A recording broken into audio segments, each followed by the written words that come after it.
Netherite is used to craft the best weapons, tools, and armor in Minecraft, and it's one of the hardest materials in the game. But that doesn't mean it needs to be hard to get your hands on. Yo, my name is Sam, and in this guide I'm going to show you how to find ancient debris, which is used to craft netherite, and go over all its uses. Lastly, I'll show you the absolute best, fastest, and easiest method for finding ancient debris. Also, very few of my viewers are subscribed, so if you enjoy the content, please consider subscribing. It really helps the channel. A netherite ingot starts off as this little cinnamon roll looking block called Ancient Debris. Ancient Debris is a rare ore only found in the Nether. It generates between Y levels 8 and 22, with the best level to mine it at being Y15. You'll need a diamond pickaxe or better to mine ancient debris, and there's a few methods of mining ancient debris, but I'll go over those later in this guide. Once you mine some ancient debris around Y15, smelt the ancient debris in a furnace to get 1 netherite scrap. Ancient debris is the main source of netherite scraps. Its high blast resistance makes it immune to normal explosions. In item form, it floats on lava and cannot be burned by any form of fire. Ancient debris, netherite scraps, and netherite ingots can be found in Bastion remnant chests. You can't use a netherite scrap alone to craft any items. Instead, you must combine 4 netherite scraps with 4 gold ingots to craft 1 netherite ingot. Now you can use the smithing table to combine that netherite ingot with diamond tools, weapons, or armor to craft the netherite equivalent. Netherite gear has a higher enchantability level than diamond. The higher an item's enchantability, the better chance it has to have higher level enchants when you enchant the item using the enchanting table. So it's best to upgrade your diamond gear to netherite before enchanting it, so you have the best chance of getting the highest level enchants. Side note, when you upgrade an already enchanted piece of diamond gear to netherite with the smithing table, the new netherite version will retain all the enchants already on the item. Netherite gear is the best in the game, having a higher durability than diamond gear and some special properties. Like in item form, netherite gear is immune to fire and lava, so you won't lose your netherite items if you die in lava. Netherite tools have the fastest block breaking speed of any tool. Netherite weapons have the highest base attack damage. While netherite armor has the same defense points as diamond armor, netherite armor is not damaged by lava or fire when worn, and each piece of netherite armor provides 10% knockback protection. You can craft a block of netherite by combining 9 netherite ingots. Blocks of netherite can be used to craft the swaggiest beacon pyramid ever.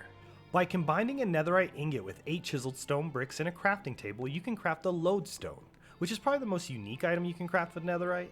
A lodestone is a block that can be used to alter compasses to point toward it, and it can be used in all 3 dimensions: the nether, the overworld, and the end.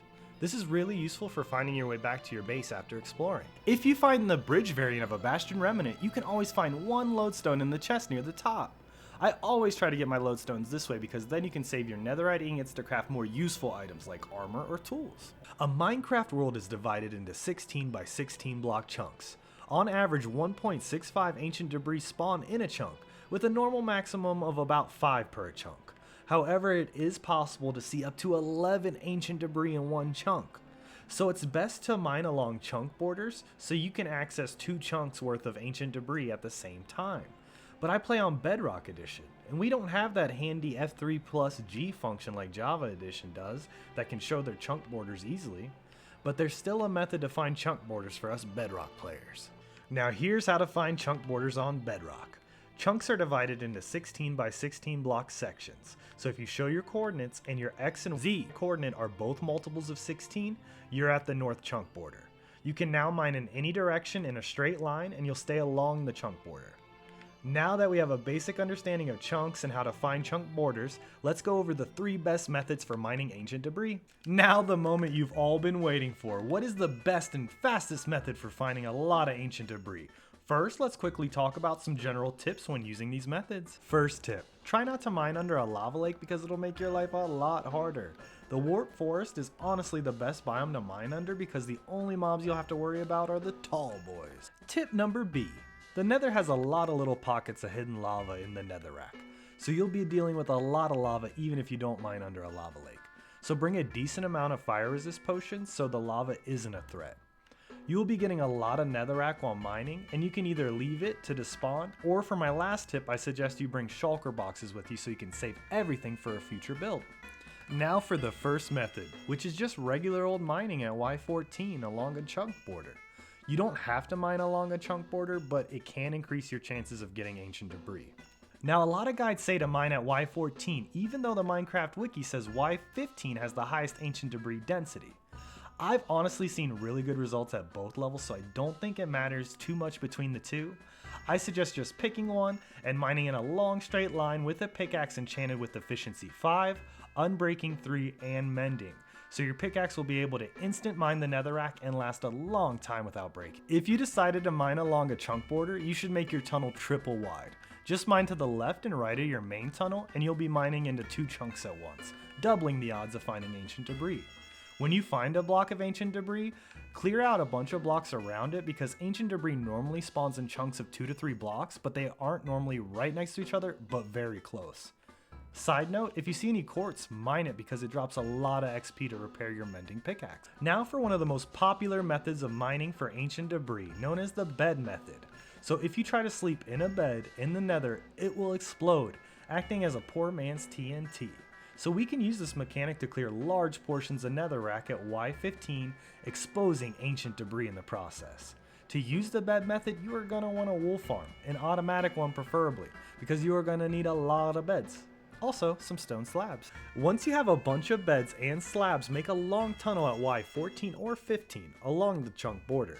And every 7 blocks, dig a 1x1 hole in the wall on each side of the tunnel, as far as your pickaxe can reach, about 5 blocks. Also, dig 1 block under your feet and place the slab. The slab will make it so no fire can spawn under your feet when we explode the beds. Now just place a bed at the end of the tiny hole in the wall and try to sleep in it. It will explode instantly Oh my god, I cannot get through this one line! Ah! I need help. I need help.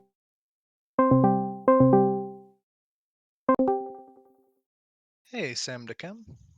Hey, my guy, I keep fumbling this line. You think you could help a brother out?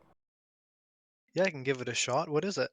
Now just place a bed at the end of the tiny hole in the wall and try to sleep on it. It will explode instantly, and you're lucky if it'll expose some ancient debris in the process. Odds are some pockets of lava will be exposed as well. This is the time to make use of the fire resistance potions you've brought. Now place a bed in the hole on the other side of your tunnel and explode that as well. Just rinse and repeat this process down your tunnel until you have all the ancient debris you need, and that's the bed method. Was that good? Yeah, that was perfect, actually. Thank you so much. I think I got it from here. Hopefully. Bye. Alright, goodbye. Last but certainly not least is the TNT method. This method basically just requires you to blow up a lot of TNT in a tunnel, which means you are going to need a lot of gunpowder and sand.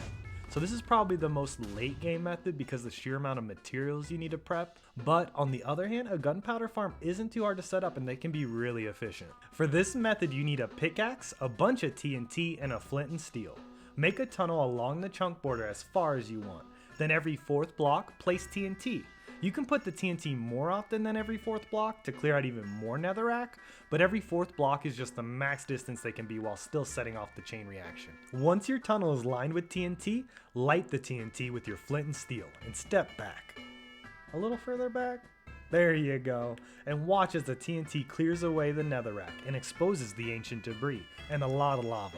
So be sure to use your fire resistance potion before exploring your new tunnel. Okay, summary time. Which method is the best method?